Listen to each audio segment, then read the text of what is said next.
This is how you add 50 wheel horsepower on the Genesis. Now, I got these guys right here from NGT Performance at the car tuner shop in Murrieta, California. And this piece is absolutely amazing. Not the gaskets. I mean, these guys. Yeah, these things are freaking awesome. Secondaries and primaries. Let me talk about the differences. So the primaries come right off the turbo, and this actually keeps the cat on here. I wanted to keep the cat because I want it to be legal still, and also I don't want it to smell like butt. And when you do primaries and secondaries straight pipe, you can actually blow the turbo seals on these cars because that's just the way they are. So you can't have too much flow unless you want to swap out your turbo with something a little bit more robust. All right, not meaning that the stock turbo isn't good, it's just not rated for that type of flow. And I mean, they work pretty good. I think you can make close to 500 wheel horse with the stock turbos, and you can see the cells right there on the catalytic converter. So the catalytic converter, if you guys don't know what a cat does, burns excess fuel so it doesn't go out your exhaust and stink up your neighborhood or burn the ozone layer. The cats on this though, I deleted. I opted for this one because I want more flow. But if you do both, it's not a good thing. But if you do one or the other, then it's totally fine. But look at the finish on this, dude. Damn. Most of these, if you guys didn't know, are two-piece. All right, and NGT actually does it in one piece, and it looks absolutely gorgeous. And I think this will take me at least 6 hours to install because, one, I've never done it before. Two, V6s are really packed dense in the hood, and reaching the OEM one will be a total nightmare. So I would say difficulty level out of 5, this is going to be a 4. And I'm going to try to tackle it tomorrow. I'll tag the guys below who made this and the shop also if you guys want the same setup.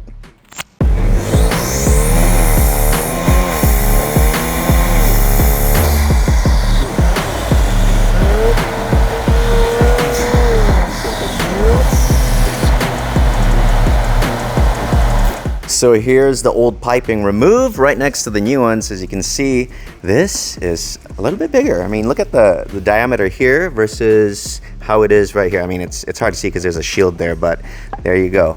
That's the catted one. That's catted but high flow.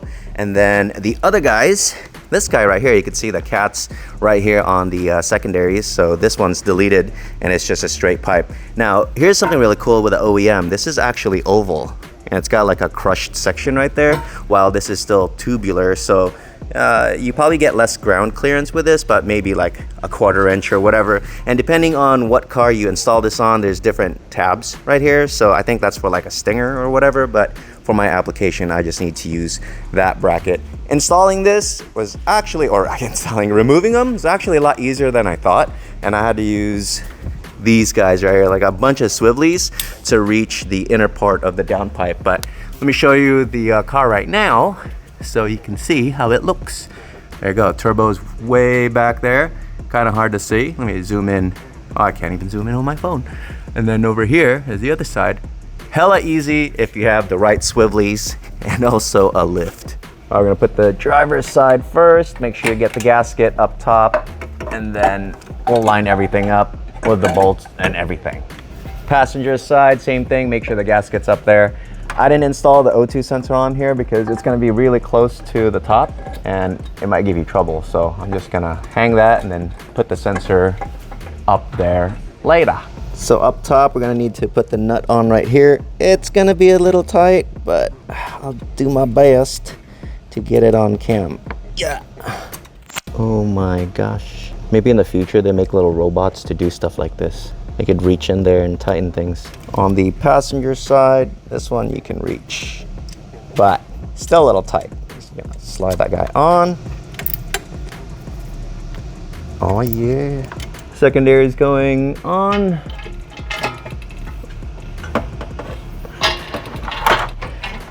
Very graceful. So here's the finished install. We got the secondaries right here with the cat deletes. The cats used to go right here. And then I am using the OEM gaskets. My car's only got like 200 miles, so this still works fine. And it doesn't leak, if you guys are curious, because these are actually the multi-layer gasket and it's a little thinner than the one that they come with. And then the bolts, they go right here. This extra tang, I'm assuming it's for a Stinger, but it doesn't work for my car, but it doesn't matter, it still fits. And then the primaries are way in there. Now it's a lot easier to put this thing back together now because obviously the catalytic converters are smaller. I still have a cat on there, and then everything else bolts up. So it's a pretty good fit, I like it. And what we're gonna do now is put it down on the ground and do a quick sound check.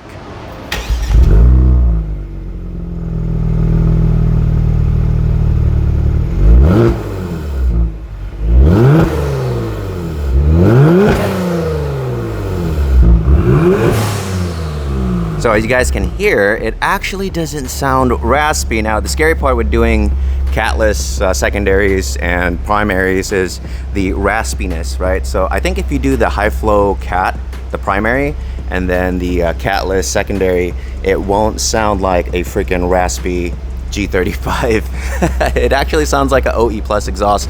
So when we do a fancier exhaust later, it should sound pretty clean. So there you go.